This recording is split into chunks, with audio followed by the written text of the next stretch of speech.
Russia is bombarding major cities in Ukraine, more than a week into a war where Moscow has faced setbacks on the battlefield, yet seems undeterred from its campaign to take Ukraine. On March 4, Russia seized Zaporizhzhia, one of Europe's largest nuclear power plants. Russian shelling of the southeastern Ukraine facility set off a fire, which Ukrainian officials warned could set off a nuclear disaster. It took hours, but the fire was extinguished, and international monitors said that they do not detect elevated radiation levels and that the fire did not damage essential equipment. U.S. officials have said Russia now appears to be in control of the plant. But the incident was a reminder of how dangerous this war in Ukraine is becoming, and how uncertain and confusing things still are on the ground. Russian troops were advancing toward Kiev, and thousands are fleeing in advance of a possible siege on the city.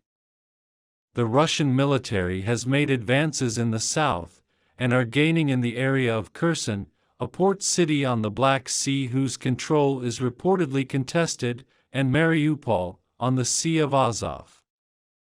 Russian bombardment of these cities has resulted in humanitarian issues, with bridges and roads damaged by the fighting and dwindling access to food, clean water, medicine, and electricity in certain areas. Kharkiv, Ukraine's second-largest city, experienced heavy Russian fire this week, and strikes have heavily damaged residential areas. Ukrainian and Russian officials met in early March, and tentatively agreed on the need to humanitarian corridors, basically, safe zones for civilians to flee and supplies to pass through, but did not reach agreements on a larger ceasefire. As of March 6, multiple attempts to evacuate Ukrainian civilians have been halted because of Russian shelling. Putin's attempt to redraw the map of Europe risks becoming the most devastating conflict on the continent since World War II. Already, it is causing an astounding humanitarian crisis. Hundreds, perhaps thousands, of civilians have died, and more than 1.5 million people have fled the violence so far, according to the United Nations High Commissioner for Refugees, making it the fastest-growing refugee crisis in Europe since World War II. The battle for Ukraine began in the early morning hours, local time, on February 24, when Russian President Vladimir Putin launched what he called a special military operation into the country of about 40 million. He claimed the Russian military seeks demilitarization and denazification, but not occupation. Attacks shortly followed from multiple fronts and targeted toward multiple cities. Ukraine's resistance has complicated Russia's efforts to seize the country. Russian forces have not made the progress they likely thought they would at the start of the campaign. The Russian military's early strategy has perplexed some experts and observers. But the more protracted this war becomes, the more catastrophic it will be. The United States and its allies in Europe and the United Kingdom imposed the toughest financial sanctions ever on Russia after the first incursion, and have only built on these penalties since. On February 26, the United States and European countries agreed to block some Russian banks from SWIFT, a global messaging system, which will essentially prevent those institutions from doing any global transactions, a punishment that allies had previously hesitated to pursue. Already, Russia's economy is reeling from the impact of these penalties. This sustained international pressure, and Ukraine's resistance, may still not be enough to force Russia to end its military campaign. That leaves Ukraine, and the world, in a perilous and unpredictable moment. Ukraine is under siege after months of Putin building up tens of thousands of troops near the Ukrainian border and a series of failed diplomatic talks. Russia is now waging a full-out war on Ukraine.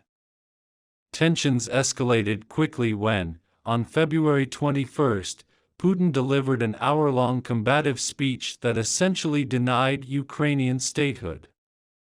He recognized the independence of two breakaway regions in eastern Ukraine where Moscow has backed a separatist rebellion since 2014 and sent so-called peacekeeping forces into the region.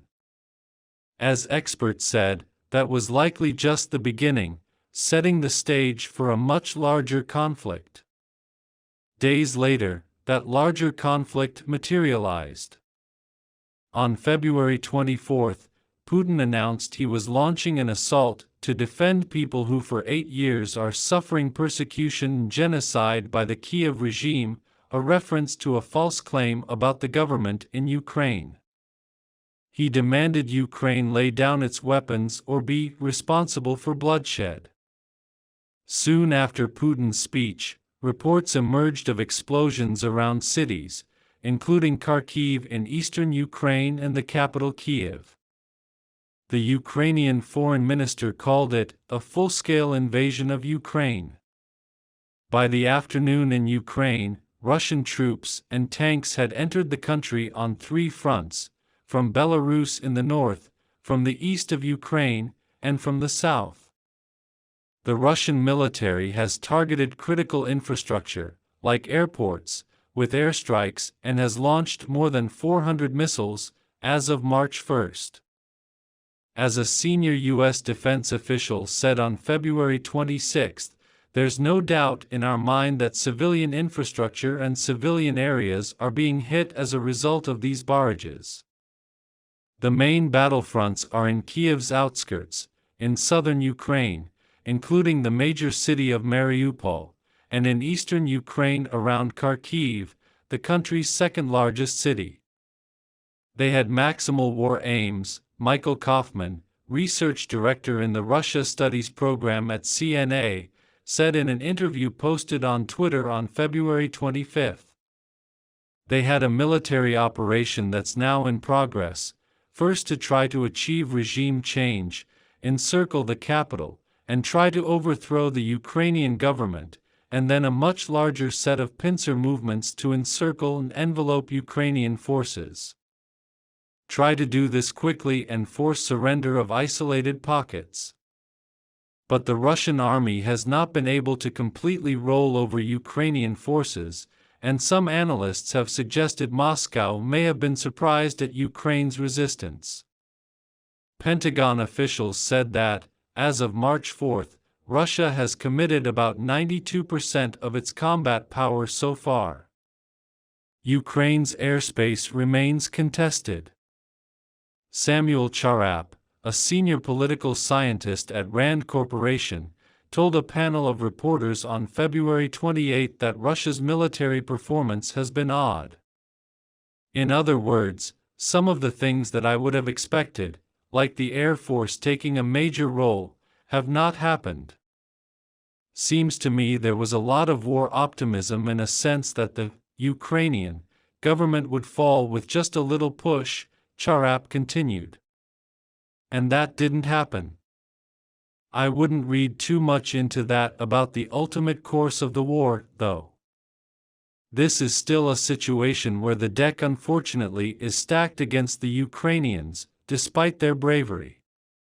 Putin himself has called on the Ukrainian army to take power into their own hands and overthrow Ukrainian President Vladimir Zelensky, a sign that Putin remains focused on regime change.